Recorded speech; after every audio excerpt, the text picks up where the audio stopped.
দীর্ঘদিন ধরে ভোগান্তির সৃষ্টি হচ্ছে, কারণ দুই বছর হচ্ছে এই রাস্তাটা মানে ভেঙে গেছে। তাহলে আমরা মালামাল নিতে পারছি না। এখানে অনেক আনারস বাগান, বিভিন্ন কাঁচামাল বা কাঁঠাল, এই কলা এই রোড দিয়ে আপ ডাউন করি। তাহলে আমরা এই সরকারের কাছে আকুল আবেদন করছি, এই রোডটা যেন পুনর্নির্মাণ করে দেন। ছেলেমেয়েরা স্কুলের অন্তত এই রাস্তা হইলে আমাদের 60টি গ্রামের লোকজন সুবিধা ভোগ করতে পারে। 4 বছর যাবৎ কিন্তু অতীত দলে সম্পূর্ণ ভাঙিচুর হয়ে গেছে, তাই এখন অসুবিধা ভোগান্তি হয়েছি। এখন বর্তমানে যদি এগুলো সংস্কার করা হয়, এই রাস্তাটা অনেক উপকারী হবে।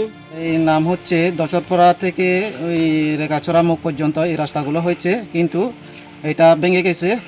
2 নং নানিয়ারচর ইউনিয়নের সদর 4 নং ওয়ার্ডের এই রাস্তাগুলো যদি দ্রুতভাবে যদি সরকারে যদি করে দেয়, এটা আমরা সুযোগ সুবিধা ভোগ করতে পারবো।